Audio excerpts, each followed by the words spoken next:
Okay, everybody, welcome back to part 2 of Mind Over Chatter. What's the matter? Thank you very You're much. welcome. I mean, I quite like that though. Whenever we say Mind Over Chatter, I quite like people to say, "What's the matter?" and say it back to me. So we're all saying, Give me a we're all little saying bit of that. feedback. Should we do it jazzy? Yeah? Like we're Yeah. supposed Do to. you want to try Yeah, it? try it now, Yeah? yeah. Right, welcome everybody back to Mind Over Chatter. What's the the matter? matter? There you go. That's it, because it's like a real serious podcast. So before we start part 2, it's important that we listen and we hear from our sponsors, because we don't want to get cancelled straight away. The network execs start like realizing that the sponsors are pulling out, then we will You've get already got cancelled. sponsors. Oh, we've got lots of sponsors, right? What the first sponsor we've got from today's episode is an old sponsor that we've had in our. Do you remember when we did our 2040 assignment brief? Yeah. That was sponsored, wasn't it? So we've got the same sponsor from there. So I'd like one of the students, if they wouldn't mind, to kind of read out the advert for me. Who's got the best kind of like advert voice, do you think? I think Emma, Emma, to I be honest. think. Whoa, Emma. okay, yeah, that's fair. Okay then, Emma. I'll jump into it. So this I is must the message from the sponsors. Wow, so, very you professional. read it out in your best What would you do professional. if this was a load of rubbish? Really professional piece yeah? of paper from the sponsor. Yeah. Tired of moisturizing. Oh, guys, can I read? Go on, let's start Okay. again. Yeah, start again. Message from our sponsor. Tired of moisturizers that feel like they were invented by Tyson Fury? The lightweight, fast-absorbing oil that won't leave you shinier than banana skin that trips over itself. It hydrates, softens, and makes your skin glow like it had a full night's sleep, even if you didn't. Grapeseed oil for all your oil needs. So thank you very much. So there's our sponsor for this. No worries. For this week. So if you were watching part 1 of Mind Over Chatter, What's the matter? thank What's you very the much. matter? And obviously the Chesney first Hawks. episode is that the tagline, "We don't know what we're doing." That was So, lovely. Yeah, that was pretty good. Yeah, well, Better you than the know, first like, time. You know, Was nice. me and Billy Ocean. Not quite. not but quite. yeah. So You might get there by the end of this. well, maybe one day. So we ended with that notion where Naomi, who seems to have just completely changed and looks all like turned somebody into Jack. different, right? Yeah, no, that's was talking about this quality. Mr. Hawk, actor, talking about when he's playing a role and he tries to get into that person's mindset to understand what it fully feels like to be that person. He's really trying to be that person. Within therapy, we have that as if quality: 1 foot in, 1 foot out, and that's a different type of thing. So, and that's the kind of point we got to. So, but I am distinctly aware that we have 2 new faces. Would you like to introduce yourselves? Oh, I'm Emma. I'm one of their students, sadly. Are you dumb? Yep. What year are you in, Emma? What year are you I'm in second year. Yeah. They're all second years, because this was going to be called second year special, but I changed it to Oh, that's know, nice. we don't know what we're doing. A little So bit of I must alliteration. admit, I sounded like I just didn't know you when I said, what year you in. I know you, and I know what year you're in. But this is for the listeners, For or the the watchers, listeners, maybe. bruh. yeah. Watchers. Listeners, yeah. yeah. So, okay then. So and I am Jess. Just to confirm, we was in the background, the audience Yeah. of the previous one, so we do know the topics yeah, prior. okay. It's thank not you new very You're much. very good information. audience members Yeah. as well. Oh, thank you. Okay. So yeah, well, the listeners won't know this, especially the listeners. Exactly. I mean, they don't even know. I mean, what any of us look like, if we're people or if we're like Robots, robots, AI. vegetables, You never know. AI, etc. So how do you feel about this idea then of seeing your first client? Because I mean, how far away are we? 2-3 months maybe, Yeah, Yeah, potentially. not far. potentially. So with everything we've talked about, because you're fully aware, because you were in the audience, right? The audience is there. There you go. New audience. That's a better audience because there's a bit more feedback there, isn't it? Right. So yeah, how do you feel about this idea? Client, 3 months time from now. I mean, I'm looking forward to it. And going off what Jack said prior, I think, like, you can make mistakes. But I think with open-ended questions, like, for example, when we talk about feelings and you can say, I've got a sense you're feeling, like, it's good to be corrected and there's nothing wrong with that. And then you can change, like, your perspective because it's okay to get it wrong.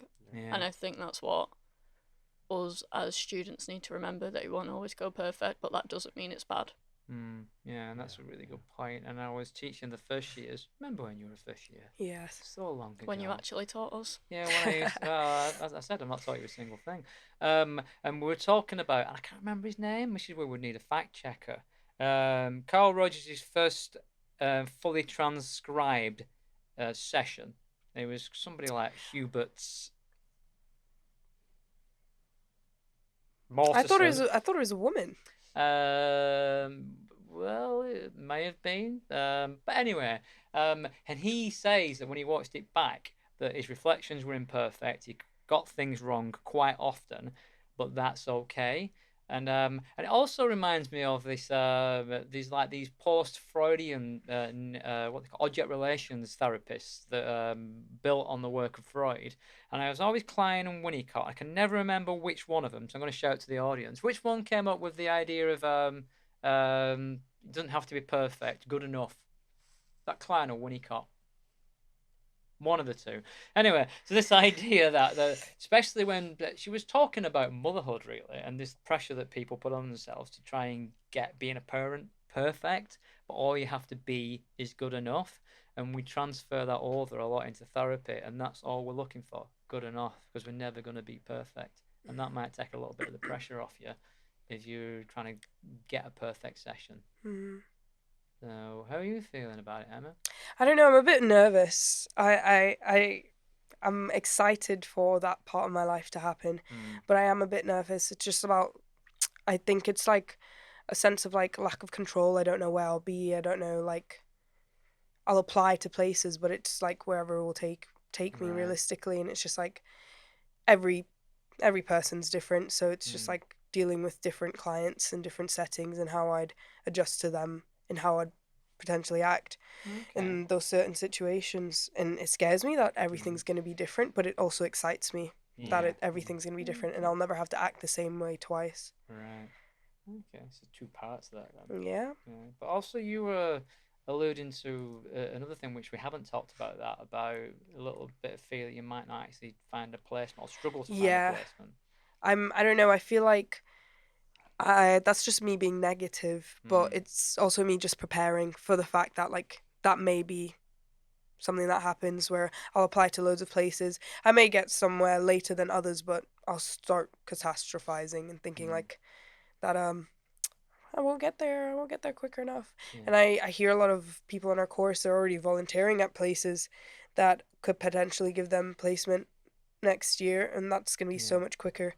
Right now, I'm just doing the best I can with what I have, and hopefully my CV or whatever personal statement sounds good enough for them to take me. Okay, so I see a little bit of self-comparison there, like you feel like you're a little bit behind. Yeah, I don't know. It's just like I don't think about it until I'm faced with the question. Like I wouldn't think about it outside of this room if we weren't talking about it. Yeah. But yeah, I think when I'm faced with thinking about it, I hear about how other people are and where they are, and it's just like, oh, I'm different. I'm not quite there yet, but again, it scares me, but it also excites me because I don't know. I'm not there yet, so until I get there, I don't know what I'm gonna do. Okay, then. So, and just for the listeners, we just want to kind of explain that within counselling and psychotherapy, the onus is on the student to find their own placement. Yeah. It's not like nursing where you would kind of just be sent to a hospital ward. So then there's that little bit of fear is not the right word, but I can't think of another one where people feel they might struggle to find one. Or how was your experience of that, Tom? Finding a placement? I think I was quite fortunate actually. My training was in Lancaster, and there was a really good service. It still exists. North Lancashire Counselling Service, or I believe it still exists. Who would take students on, person-centered trainees, provide them with a supervisor, provide them with a mentor, and work closely alongside them, and really give you as many hours as was ethical, was safe. So I started off with 2 clients. I ended up with 4, I think. Yeah, it was kind of steady away. So I think in that respect, I was very fortunate. But the placement aligned with what I was learning, aligned with my own values. So it felt like a good match. Yeah. And the university that I trained at also opened up, halfway through my training, opened up a placement to the health and wellbeing department, who provide counselling support to students. Oh, okay, yeah. Provided they opened up a placement, so I applied for it and I got on, which was great. So that was another sort of facet to my development. Yeah, so you had two. Yeah. And then just for clarity then for the listeners as well, it's like, am I correct in thinking you studied person-centered? Mm-hmm. So the students here are studying pluralism, which we talked about in the first episode, which is slightly different. But it's under that humanistic umbrella. Yeah, so it's part of the person-centered nation. There's a tribe of the person-centered nation, as it's been referred to. So, but within that, because you mentioned the word supervision as well, and that's something else that the listeners might not be aware of. All counsellors, whether they're fully qualified or trainees, have to have supervision at least once a month, twice a month if you're training, and you have to find your own supervisor as well. So within that element then, I'm just wondering, I mean, you can't answer this question, but because it's unanswerable, right? But just your experience of that, do you think it was easier finding a placement that was person-centered and the supervisor was person-centered? Because a lot of the supervisors might not quite get what pluralism is. I think when I was doing it, yes, because pluralism, I feel like it was very much in its infancy when I was training. It has developed significantly since then. I know there's pluralistic supervisors out there who specialise in pluralism, but it's far easier because person-centred is the predominant orientation that counsellors training across the country. But pluralism comes from person-centred. It's under that umbrella. So there's lots of things within the person-centred approach that line up very well with pluralism as well. But it's more the schoolism effect there, really. So if the supervisor is very schoolist in their approach, if they're a person-centred therapist, and they're very rigid and they don't move beyond sort of the classic person-centred approach, then that will be a problem for people who deviate from that approach, and pluralism is a deviation from that approach. And I trained integratively. Did I say that right? Integratively, right? No, some people call it integrative, right? But that's nonsense because that means a different completely word. But anyway, so I trained integratively, and I had a person-centered supervisor the first time, and I found that a little bit challenging because he would often say things to me like, well, why are you asking questions? Why are you giving out worksheets? That means you're stuck. So it was almost like a bit of a person-centered devil on my shoulder, which took a long time for me to shake off. So even like years later, after I'd changed supervisors, if I was in a session and I did something that wasn't purely person-centered, I was like, you're doing it wrong, like that. I don't know why he talks like that. I don't know. It's like a hand puppet, like a sock puppet. So, but I didn't have the angel to tell me it was right. Just had the devil. So that's something to be wary of when you're looking for your supervisors. So are you peeps thinking about supervisors as well? Have you started looking in the area? Have you started thinking about that as well?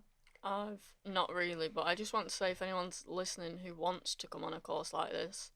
You mean listening? Listening. Like, you have to be committed. Like, some people think you need, like, it's fun and everything, and we have a laugh, as you can tell by the prior episodes. But, like, you've got to find your own placement. You've got to pay for memberships, like your BACP membership and things. Like, you've got to work hard. You can't just fly for it like you can with some courses.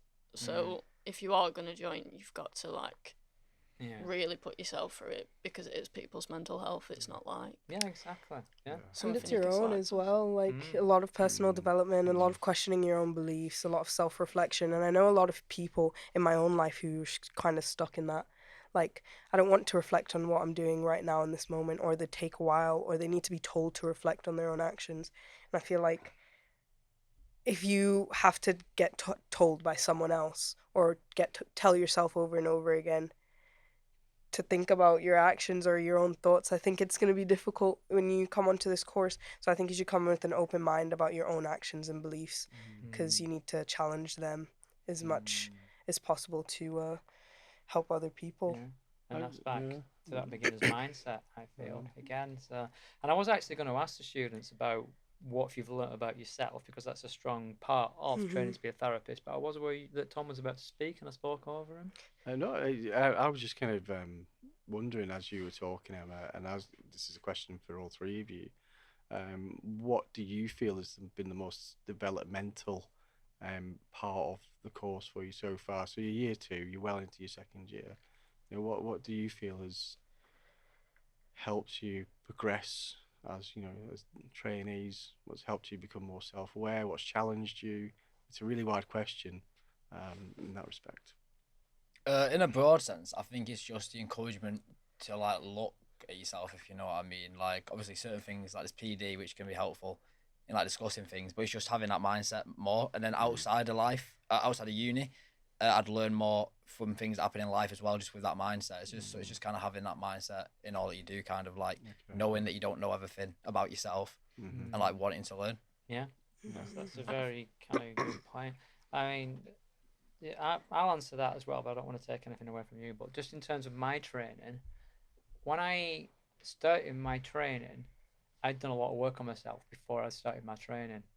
And a lot of that was through like reading self-help books, because the thing that sparked my training was I needed to see a counsellor, because something had happened in my life where I was so down that I used to walk to work and I'd be crying walking to work. I used to walk home from work, I'd be crying walking home from work. I used to, and this is real stuff. I would like, as a car was coming towards me when I was going to cross the road, I'd just think, just stop, let the car hit you. So I had a lot of these kind of mindsets of just wanting to end it all.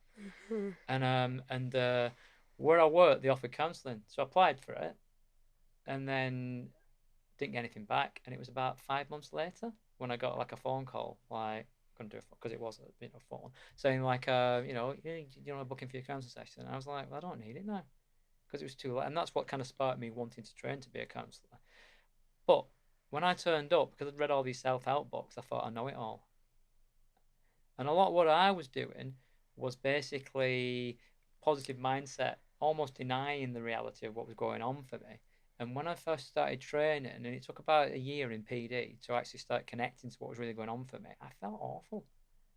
I started to feel terrible, and I thought, why am I doing this course? I felt brilliant when I first started it, and now I've got to this point where I just feel, because I was starting to connect to the real, genuine me. And I'm just wondering if any of you have felt anything like that. I'm sorry I kind of like took over a little bit there, but I feel like for me coming on this course, a lot of my issues that I had become the norm. So it was like if somebody else had seen it from the situation, they'd be like, are you alright? That's not alright. And I'd be like, oh yeah, it's not a problem, like that's normal to me.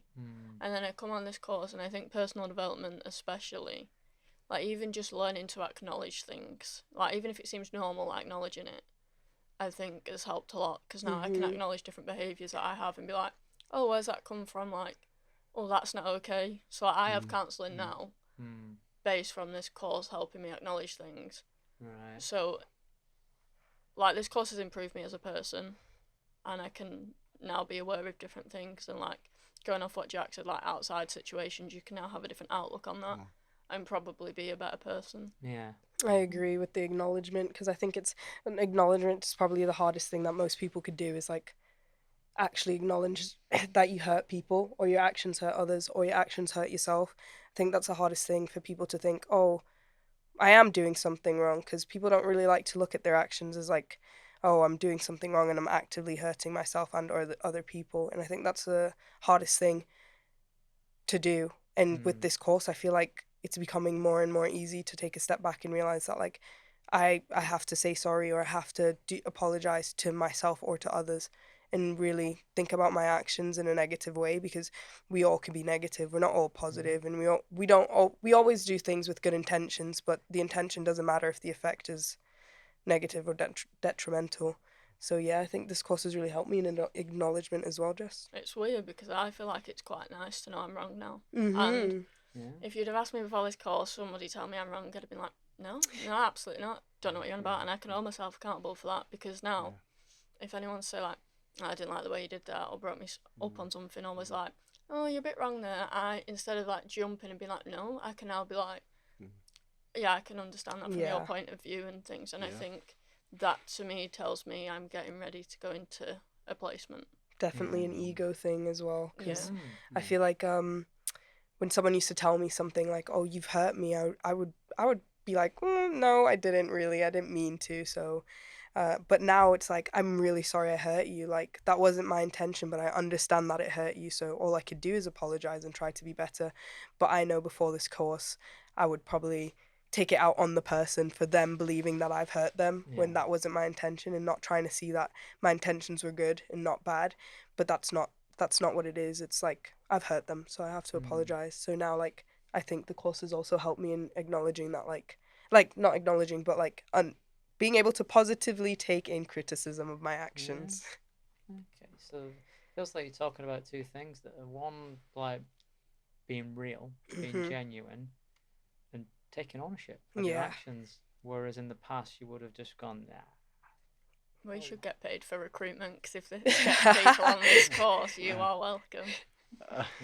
Our You learn and voices. you grow. Yeah. Well, I mean, you are selling the course well, but I like what you did say, Jess, is that it is hard work.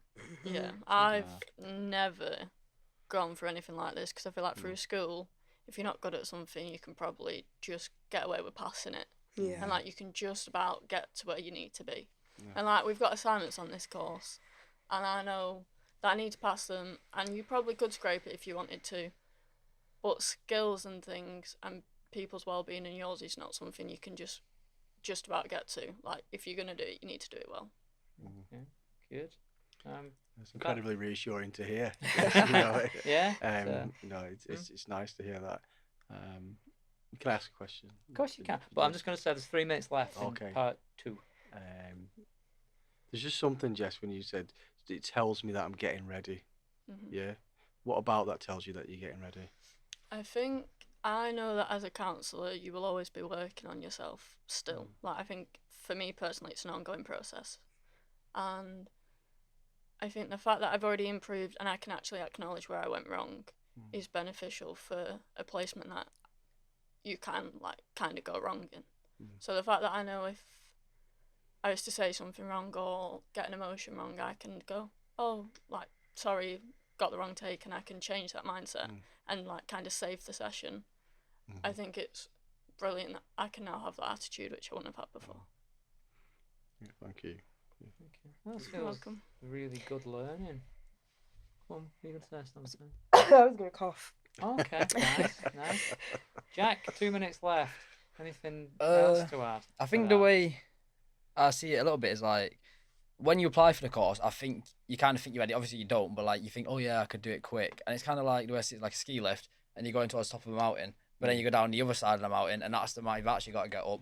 But you're actually far closer to the mountain you've actually got to get up, if you know what I mean. But then Yeah. it's like, oh, I've got all this work to do, but it's a positive thing.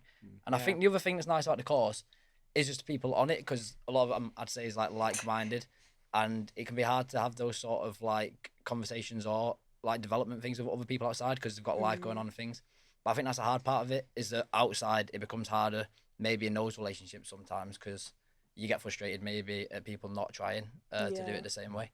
So that's like a toss-up in with that side of it. But yeah. I Okay. agree with Yeah. Jack. Sorry, just quickly. No, it's fine, yeah.